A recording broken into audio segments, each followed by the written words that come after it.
ya pedagang kaki lima ya, pinggir-pinggir jalan itu yang menjual makanan, itu bertahun-tahun kita konsumsi, nggak ada tuh yang namanya keracunan. Padahal yang memasak itu bukan orang-orang yang punya sertifikat ahli masak ya, quality controlnya itu tidak menjalankan perannya, atau ya ini bisa aja kejadian, atau memang dia bermain dengan pemilik dapur MBG ya, dimana untuk mendapatkan keuntungan lebih besar akhirnya beli sayuran yang sudah lama sehingga harganya murah, beli ikan yang sudah sebentar lagi busuk misalnya. Artinya ada yang main di situ. Nah, itu yang harus diperkuat adalah bagaimana sanksi pidananya. Itu sebenarnya yang harus diperkuat, bukan urusan harus tukang masak kualitas A, B, nggak ada. Nggak perlu dicicipi, pandangan mata aja ya, sudah memperlihatkan bahwa dapur ini layak atau tidak diteruskan. Bahkan misalnya yang mengantar makanan dinilai di situ oleh sekolah, ternyata orang-orangnya tidak rapi atau jorok gitu kan, mobilnya jorok, mobil mengantar makanan jorok, maka pemerintah harus segera mengevaluasi dapur-dapur tersebut berdasarkan aplikasi yang dilaporkan dari tiap sekolah. Nah, saya membaca ya pemberitaan mengenai makan bergizi gratis ya, di mana beberapa hari ini kita membaca di dalam berita ada anak-anak sekolah yang keracunan karena mengkonsumsi makan bergizi gratis. Yang saya baca ya, malah sebenarnya simpang siur ya, terlalu banyak hal-hal yang dibicarakan yang sebenarnya malah menambah ruwet, tapi tidak menyelesaikan permasalahan ini ya. Jadi sudah ada yang berpendapat begini begitu, padahal sesimpel itulah sebenarnya. Namanya juga makan bergizi ya, MBG, makan bergizi gratis. Maka yang diproduksi itu tentu makanan selain sehat, bersih ya, tentu bergizi. Bagaimana kalau tidak bersih, bagaimana kalau tidak sehat, lalu bisa dikatakan makanan itu bergizi, kan begitu. Nah, solusinya kan sebenarnya sudah tidak perlu diperdebatkan dan diperbincangkan lagi. Kenapa? Karena masalah ada murid-murid akhirnya atau anak sekolah akhirnya keracunan karena mengkonsumsi MBG ini, itu kan semuanya ya asalnya dari dapur MBG. Dapur MBG itu kalau sampai ya mengeluarkan makanan, tentu kalau sesuai dengan prosedur, maka ketika ada makanan yang tidak layak tentu tidak bisa keluar atau tidak bisa diberikan kepada murid-murid ya. Artinya apa? Artinya ketika makanan yang tidak layak itu keluar, artinya ada ya dapur yang tidak menjalankan prosedur gitu, tidak menjalankan prosedur yang sudah ditetapkan ya. Ada pelanggaran prosedur, lalu quality controlnya yang benar-benar kurang ya. Itu kan sebenarnya. Jadi yang harus dibicarakan itu adalah bagaimana quality control, bagaimana prosedur ya benar-benar dijalankan di setiap dapur MBG. Itu sebenarnya kalau prosedurnya benar-benar dijalankan dan quality control berjalan, maka tidak ada yang namanya makanan yang keluar dari dapur MBG itu bukan makanan yang layak ya. Yang pasti kalau semuanya diikuti dan quality control yang baik, maka outputnya adalah makanan layak. Tidak ada yang namanya nanti akhirnya siswa-siswa keracunan gitu. Nah, fokus di situ aja. Kalau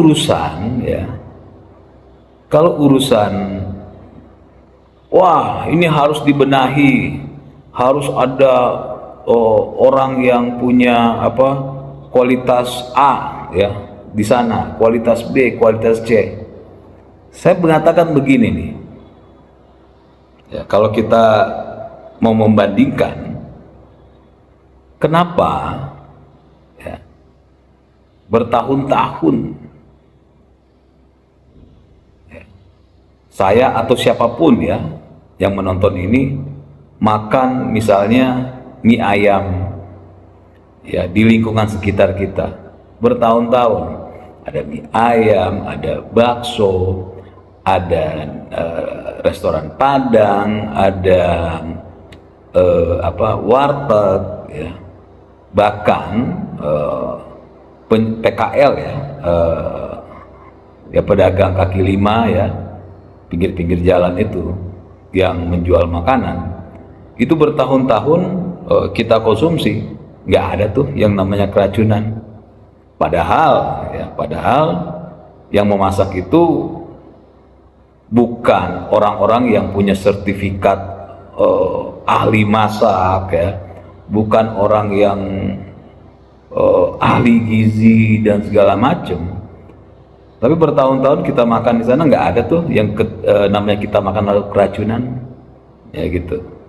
Nah, artinya bukan itu yang harus dibenahi di dapur MBG ini. Tapi yang harus dibenahi adalah yaitu bagaimana ya. Nah, ini yang harus dibenahi nih menurut saya. Bagaimana dapur MBG itu setiap dapur suka tidak suka mau tidak mau terpaksa ya harus menjalankan prosedur yang sudah ditetapkan oleh pemerintah. Ya. Bagaimana caranya? Ya, mereka terpaksa dan wajib harus mengikuti prosedur dalam dapur, dalam memproduksi sebuah makanan. Lalu bagaimana? Ya, suka tidak suka, quality controlnya itu orang yang ditugaskan untuk memeriksa kelayakan makanan yang akan dikeluarkan itu benar-benar menjalankan pekerjaannya gitu ya.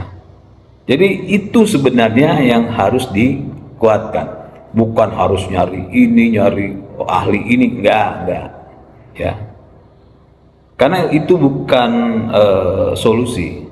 Karena mau seahli apapun orangnya, ya kan dapur MBG sekarang ini kan sudah ada 3 orang ahli gitu kan, yang ditempatkan oleh pemerintah.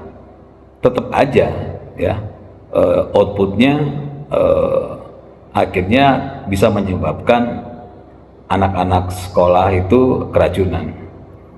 Ya, kenapa ya? Karena ya sorry ya, karena tidak dijalankan prosedur yang benar, tidak ada quality controlnya, benar-benar tidak ada, walaupun seharusnya sudah ada ya, secara prosedur ada. Nah, ini yang harus dikuatkan ya, dimana cara penguatannya adalah sanksi yang tegas. Misalnya ada keracunan di sekolah A. Siapa dapur mana yang memproduksi ini? Yaitu dicek. Ya. Berarti pihak ya atau orang yang memeriksa quality control atau quality controlnya itu tidak menjalankan perannya, atau ya ini bisa aja kejadian, atau memang dia bermain dengan pemilik dapur MBG ya, dimana untuk mendapatkan keuntungan lebih besar akhirnya beli sayuran yang sudah lama sehingga harganya murah, beli ikan yang sudah sebentar lagi busuk misalnya, atau beli cabai tomat yang sudah mulai mau busuk karena harganya murah. Nah, karena itulah ya sehingga ketika bahan makanan ini yang sudah tidak layak dimasak, itu membuat terjadi keracunan, itu membuat kualitas makanan ini tidak layak dikonsumsi. Artinya ada yang main di situ. Nah, itu yang harus diperkuat adalah bagaimana sanksi pidananya. Itu sebenarnya yang harus diperkuat, bukan urusan harus tukang masak kualitas A, B, nggak ada. Itu saya sampaikan tadi bahwa orang yang tidak punya sekolah masak aja ya bertahun-tahun, tukang pempek, tukang bakso, itu kita makan fine-fine aja, nggak ada yang keracunan gitu kan. Nah, itu pertama. Yang kedua ya, harus ada quality control di sekolah. Di mana sekolah itu ya, artinya quality control itu ada dua tahap. Yang pertama di dapur ya, kedua di sekolah. Apa yang dilakukan di sekolah? Ya, saya mengusulkan ya Badan Gizi Nasional ini atau pemerintah itu setiap sekolah ya itu diberikan satu aplikasi ya, di mana aplikasi itu sekolah menilai, misalnya makanan ini ternyata hari ini menunya difoto sama dia nih tidak layak, masa cuma tempe sama tahu, yang lain nggak ada misalnya gitu kan. Nah, itu dimasukkan dalam sebuah aplikasi, jadi benar-benar sekolah melihat secara langsung, secara tampilan udah nggak layak misalnya, oh ini anak-anak konsumsinya cuma segini sih gitu, itu dilaporkan di aplikasi. Lalu sekolah juga bisa melihat misalnya kualitas dari tempat makanan itu misalnya kotor, itu ditulis di dalam aplikasi gitu. Lalu apalagi ternyata anak-anak makan banyak kebuang sayur ini gitu nggak dimakan, atau ikan yang ini nggak dimakan gitu. Nah, jadi pandangan ya secara nggak perlu dicicipi, pandangan mata aja ya, sudah memperlihatkan bahwa dapur ini layak atau tidak diteruskan. Bahkan misalnya yang mengantar makanan dinilai di situ oleh sekolah, ternyata orang-orangnya tidak rapi atau jorok gitu kan, mobilnya jorok, mobil mengantar makanan jorok. Nah, setiap sekolah ya yang mendapatkan MBG itu diberikan akses aplikasi untuk melaporkan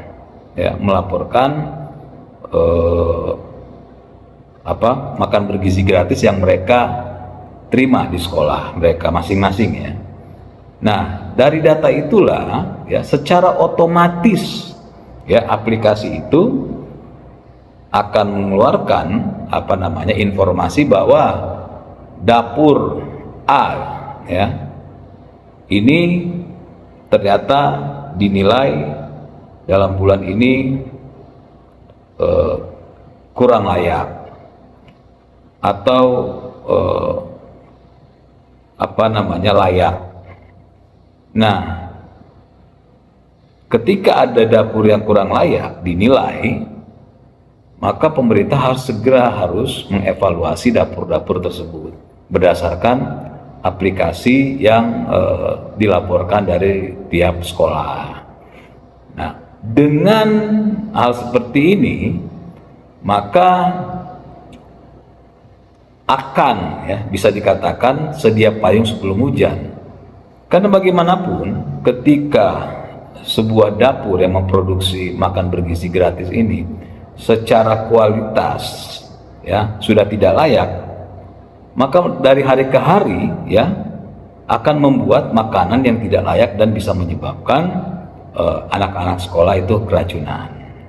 Jadi begitu ya. Jadi sebenarnya sekali lagi saya mengatakan ya tidak perlu berbenah macam-macam, tidak perlu harus pemerintah mengeluarkan tambahan dana lagi untuk menyiapkan ahli A, ahli B, ahli C, nggak perlu.